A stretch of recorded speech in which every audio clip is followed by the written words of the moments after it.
Welcome to EPG Pathshala. I am Shoma Mukherjee, Assistant Professor of Comparative Literature from Vishwabharati. I am going to talk about a paper called Reading New Literatures in English. The topic of discussion is called Class, Caste, Gender, Intersections in New Writings in English.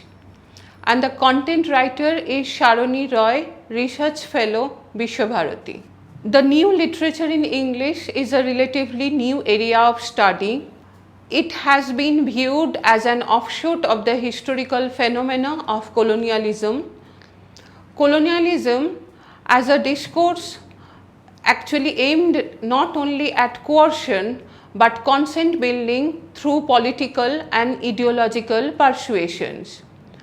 Military conquest was only a prologue to what was to become a never-ending process of cultural invasion.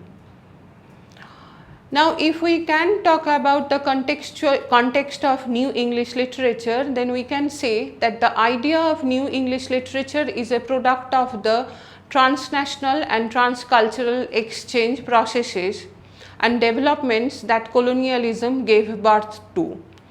Issues of literary negotiations of colonization and decolonization, migration and social inequality are central lines of analysis and research in New English literature. The search for a meaningful identity and a local cultural specificity to oppose the cultural assimilation of colonial rule or contemporary globalization is an important theme of new literatures. Now we will deal with the question of language and how actually language interacts with power in the colonial as well as in the neo-colonial geographical as well as ideological areas. During colonialism, English became one of the medium through which linguistic imperialism has been established. So, in the later phase, during nationalist movement, the nationalist leaders tried to reclaim English as the language of resistance.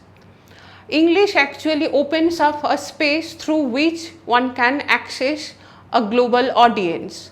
At the same time, it can be termed as a medium through which one can resist the hegemonic discourse of globalization that aims at making a homogeneous group.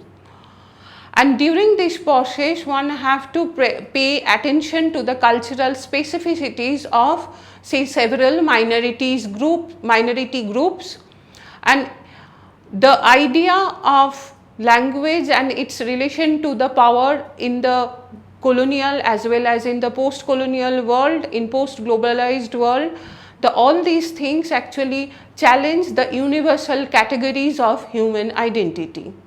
New literatures are strictly critical of the trope of universality inherent in both colonial and anti-colonial discourses. In all these discourses, one assumes that categories can be easily drawn out of hugely complex and multi-layered human experiences. But literature is that particular space through which one can problematize that universal notion about literature, culture, society as well as individual. New literatures take into account the plurality of voices that resonate through the contemporary post-colonial societies. These societies are marked by differences in terms of class, caste and gender. Instead of projecting a facade of unity, these literatures expose the internal divisions ruthlessly. Now, one can study as well as analysis the idea of new literature through the theoretical perspective of intersectionality. New literatures have found the theoretical approach of intersectionality as a very useful or helpful medium in its analysis of the multidimensionality of human experience. The term intersectionality was coined by American feminist academic Kimberly Crenshaw and in an article published in 1989 on violence against women of color in the lower classes in the United States. Intersectionality or intersectionalism is the study of intersections between different groups of minorities, specifically the study of the interaction of multiple systems of oppression or discrimination. Intersectionality holds that the classical conceptualization of oppression within society, such as racism, sexism, homophobia and religion or belief-based bigotry, do not act independently of one another. Instead, these forms of oppression interrelate, creating a system of oppression that reflects the quote-unquote intersection of multiple forms of discrimination. In this module, we shall deal with the following texts and try to understand the intersections of caste, class and gender in these new English writings. The texts are Jean Rhys' White Sargasso Sea, Arundhati Roy's The God of Small Things, Khaled Hosseini's The Kite Runner, Bapsi Sidhwa's Cracking India, Arvind Adiga's The White Tiger, Amitav Ghosh's Sea of Poppies. Now we will discuss Jean Rhys's White Sargasso Sea, which can be termed as a text which talks about dialectic of the self and the other. Main points of enquiry of White Sargasso Seas are the following. It actually talks about the class conflict. Set in the plantation colony of the Caribbean island, we will encounter three primary classes, three groups of people in the text. The first is the British white master, the colonizer. Second, the white Caribbean plantation and slave owner. And third, the majority people, the black slaves and workers of the plantation. The text actually depicts the relationship between these classes and how they are governed by asymmetries of power. If we look at the context of the text, then we will realize the growing hostility between the former slave owners and the black slave workers after the passage of 1833 Emancipation Act, and how that act actually affects the slave owners as well as the black slaves. The demise of the Jamaican elite, represented by the misfortunes of the heroine, the main character of the text, Antoinette's family, is subjected to. The strained relationship between the family and its servants, who are all the time gossiping. Racial and class animosity becomes obvious when Antoinette is rejected by her childhood friend Tia, the servant's daughter whom she runs to after the attack. One can look at the text and through its several examples, through the analysis of the text, one reader can realize that the servant is not a homogeneous group in the novel. And for a detailed analysis, you can refer back to the main text and look at the example from the text. White Sargasso Sea also talks about the problem of the colored woman and the half-caste child. The constant juxtaposition between the white and the black woman is one of the main themes of the novel. There is even a deeper juxtaposition and hierarchy between English whiteness and the Creole whiteness, that English people who came from the United Kingdom and the people who are the white people who are living in these worlds, and when they produce children through, say, the black slaves, and then the Creole, the mixed blood, they have been created. So the text actually talks about the hierarchy between the pure white race and the impure Creoles. Not only women but men are also held with contempt by the English. The Creole, the men. The English hate the Creole men for being drunkard and lecherous. Antoinette's father is the prototype of this kind, who is known for fathering a number of illegitimate children, having numerous sexual affairs with black women. Rochester leaves Jamaica to avoid moral contamination, and for a detailed analysis again you can refer back to the main text. Now we will talk about Arundhati Roy's The God of Small Things, and how the issues of untouchability, gender, discrimination and consent building are the main themes of Arundhati Roy's novel. The novel, Arundhati Roy's novel, is set in communist Kerala. It deals with the questions about multiple systems of oppression, how oppressive is Indian caste system, how Christianity acts as a oppressive religious system, and how patriarchy as a social system actually oppressed, exploited common people. And in another level, how communist regime in Kerala exploited several loopholes existent in the contemporary society. And the text finally argues how these collaborate to shun the deviant individuality. If one can do a detailed analysis of the God of Small Thing, then they will encounter the various aspects of Indian caste system. The upper caste Syrians, they are Christian.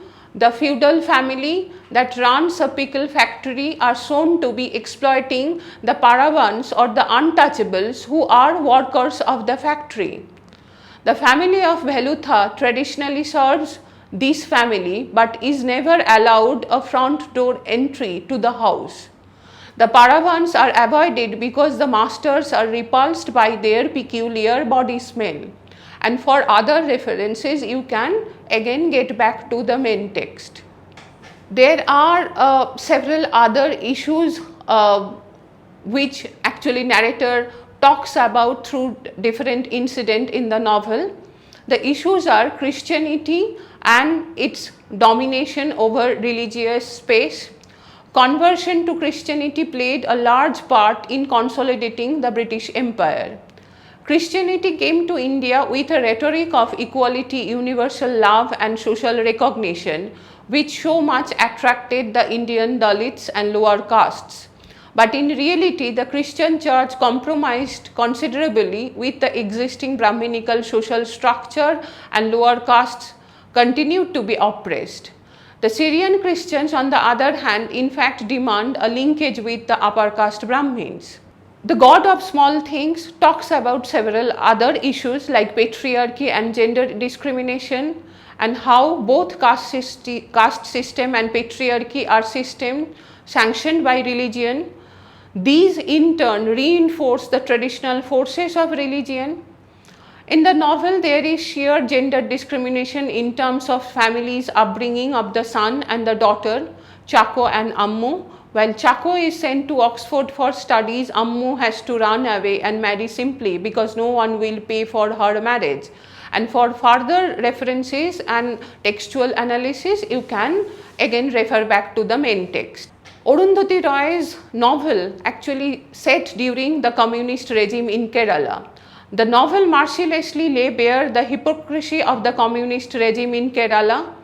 Instead of working towards a classless society that Marxism promises, it reinforced the traditional class distinction. It collaborates with Hindu casteist politics and does not really question the existing structure. On the other hand, the state machinery, which was in the hands of the leftist party in Kerala at that time, is used to silence the rising proletariat that has been depicted through the character Velutha and the independent woman, that is Ammu. Now we can talk about Khaled Hosseini's The Kite Runner, and how issues such as religious intolerance, cultural illegitimacy and quest for personal integrations are main topic of discussion in this particular novel. As a points of inquiry, we can look at the following issues in Hosseini's novel. the existing hierarchy of ethnic groups set in the cultural historical milieu of the Afghanistan. The novel actually set against the backdrop of the ethnic divide of the Shia and the Sunni Muslims in Afghanistan. The novel problematizes categories of gender identities and reverse power equations. Shia or the Hazaras constitute the minority and are therefore oppressed and exploited by the majority Sunni or the Pashtuns. Kite fighting is a perfect example of this hierarchical caste system. The team of two in the kite fighting competition comprises of the one who shall fly kites and the other whose job is to chase fallen kites. Hassan, who is a Shia, is assigned the latter job, while Amir, being a Pashtun, is entitled for flying kites. Khaled Hosseini's novel actually talks about how the idea and discourses of masculinity has been ruptured. The extreme powerlessness of the Hazaras is represented in the way they are feminized. Their subjugated class and caste status is symbolized through a loss of masculinity. Hassan's father Ali is the servant of Amir's family. He is shown to be important and Hassan is revealed to be Amir's half-brother. Hassan is also raped by an older boy, so is his son Sohrab put to sexual assault repeatedly in the text. Even the ethnic cleansing that happened in Mazar-e-Sharif is one of the ways by which the masculine Pashtuns subjugate the feminized Hazaras and reinforce their dominance. But Hosseini himself challenges these simplest associations when he shows that years later in America, Amir and his wife are suffering from some kind of unexplainable infertility and are unable to conceive a child. The idea of masculinity is interrogated in a dialogical manner in the text. Also, Hosseini has feminized Afghanistan itself by emphasizing values like love, friendship, compassion and forgiveness, while the Taliban and the other forces which ravaged it are the masculine forces trying to gain a control over her.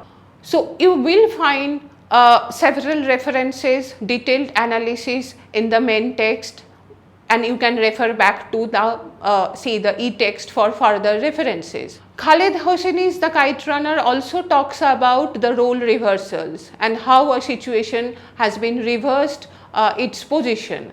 The America episode of the novel is a critical interrogation of the stereotypical ideas upheld as truth by the elite Afghani culture. Especially it questions the feminine masculine binaries. Now we will go to another novelist, that is Bapsi Sidhwa, and her novel Cracking India, and how it actually talks about the fracture of values. Bapsi Sidhwa's novel deals with the dynamics of majority-minority identities. Set against the backdrop of the partition of 1947, the novel interrogates the dynamics of majority and minority identities in the making of a new nation and shows how power equations change with time. It starkly contrasts the worlds of pre- and post-partition Lahore and shows how partition challenges the markers of human identity.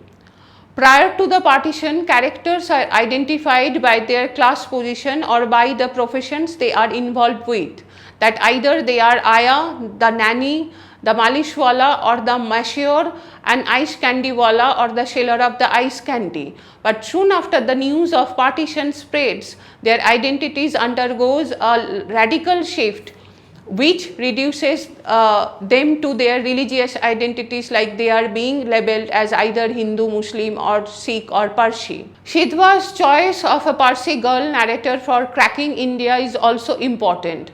The Parsis constituted a tiny minority in British India. Leni, because her religion situates her on the periphery, is able to narrate with objectivity, the implication being that someone speaking from the middle would be somewhat biased. In pre-partition time, Parsis happen to be an upper class minority. The Parsis household has been portrayed with obvious signs of affluence. but partition robs them of their class privilege. Some of their own servants turn against them.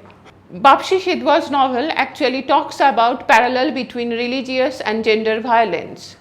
The idea is that the partition, which has drawn on the basis of religious majority, left the minority groups in a vulnerable position, so much so that they were almost feminized. So the innocent game of pulling Hari, the Hindu gardener's dhoti, in pre-partition days becomes a potential threat of sexual violence in the later part of the novel. The assault on Hori anticipates Aya's rape in the novel, who is doubly marginalized as she is both Hindu, a religious other in a Muslim-dominated Lahore, and a woman, the gendered other.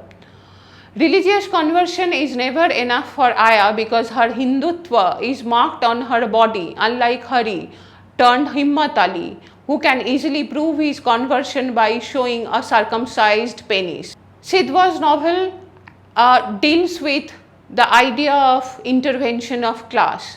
Aya is looked upon as the classed other of Leni, whose gaze documents all her movements. For Leni, Aya represents a form of sexuality very distinct from the sexuality of the upper class Parsi women, represented by Leni's mother. The difference of sexual behavior is located in their class distinctions. Finally, the way Ice Candy Man forces Aya to work as a prostitute and earns money before marrying her speaks of a complex involvement of caste, class and gender. Now we will discuss Arvind Adiga's The White Tiger, which can be termed as a novel which talks about the emergence of a new India. In this particular novel, the writer deals with caste as a residual ideology and class as a dominant ideology. The novel deals with 21st century India and the contradictions that rupture the grand narrative of the post-independence, post-colonial modern nation state. It shows how class is becoming the ultimate determining factor of identity in today's India. Either one belongs to the group of the big bellies, corresponds to the Marxist idea of the haves, or to the small bellies or the have-nots. Either you eat or gets eaten up. The novel talks about one India among which live many Indias. The novel depicts the India of high-rise buildings, shopping malls, business and entrepreneurs. But it also talks about that India where group of drifters and homeless men, the part of underclass who seem to have been left out of the story of India's growth. These people who beg for the food, sleep under concrete flyovers, defecate on the roads, they are also the citizens of India and they are part of that many Indias. The India of car owners and also the India of their drivers. The novel deals with all these issues. The novel depicts that how modern and traditional methods of exploitation collaborate with each other and how the powerful becomes more powerful. Here caste continues to play its role even in this fast changing India. Balram's name itself bears his caste. Halwai, or the caste of the traditional sweet makers, is what he belongs to. The feudal zamindari system continues to thrive in rural parts of India, and the feudal lords have shifted to cities, continue to follow casteism.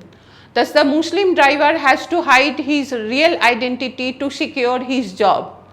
But Balram's rise from halwai to tea stall worker to driver and finally to an entrepreneur is a story of class upliftment which finally succeeds in fostering a kind of indifference to caste identities. Class, caste and gender continues to conspire to make system like dowry work. To arrange a same caste marriage, dowry is essential.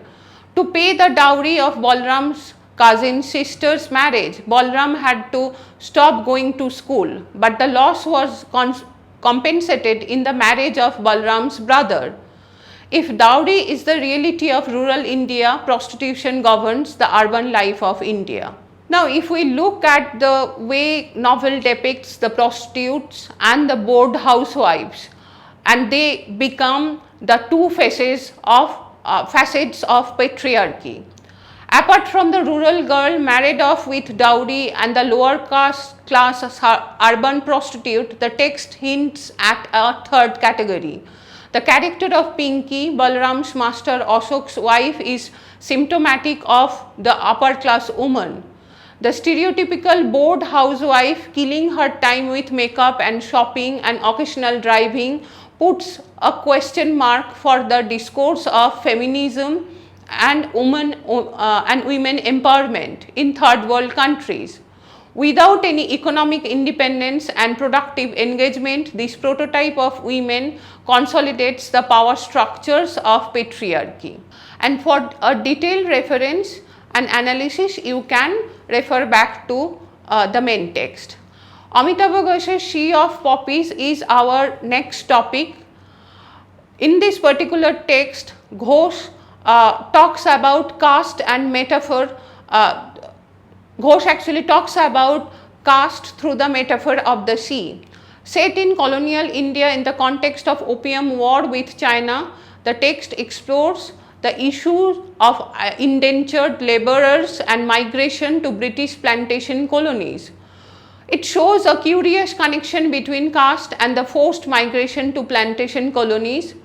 The prospect of losing one's caste was therefore an unthinkable, for it permitted no possibility of social life outside the caste system.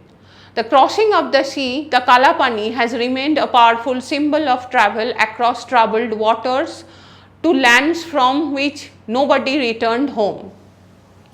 Even if the person returns physically, he becomes non-existent for his community, as it is believed that he has lost caste.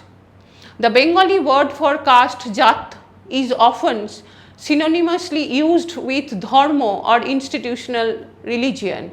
The idea is traveling to the land of the other, primarily religious and racial other, which are liable to lead to the person who is indulging in forbidden habits like drinking and eating beef and also marrying someone outside one's own caste.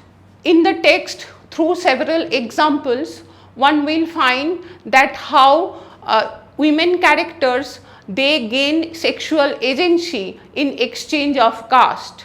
But this note of regret is overpowered by the central character Diti's newfound freedom. Diti proudly introduces herself and Kalua to other Gimitiyas as chamars of the leather worker caste. The text suggests that it is only at the cost of losing her caste that Diti can gain freedom and empowerment. As an upper caste woman, she was confined to the domestic space of her home. So loss of caste gives her the freedom of movement.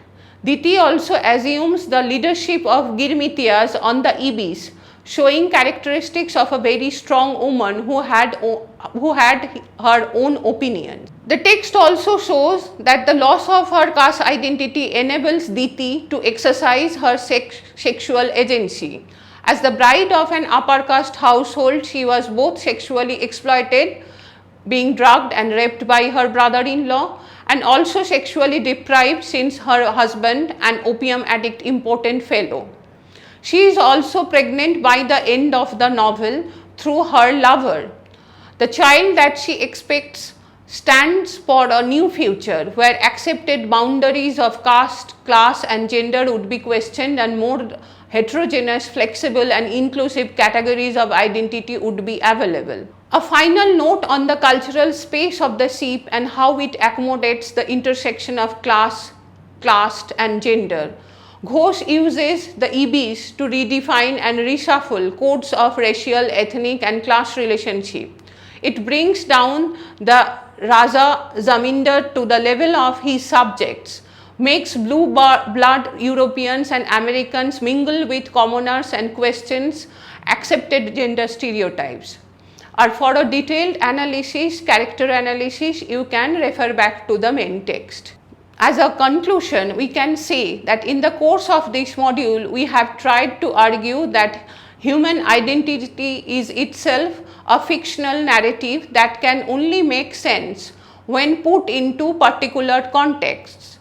Identity has no essentialist value because the markers on which it is dependent are certain cultural constructs like class, caste, gender and ethnicity. Each of these categories is extremely complex, multi-layered and has no universal meaning. We have chosen a handful of texts that range from distinct geographical and cultural contexts, but all these texts, narratives taken together make the point that these categories cannot be understood in isolation. Rather, these works are interrelated, they are interrelated to each other. We have tried to show how caste, class or gender intersect in some of the New English writing.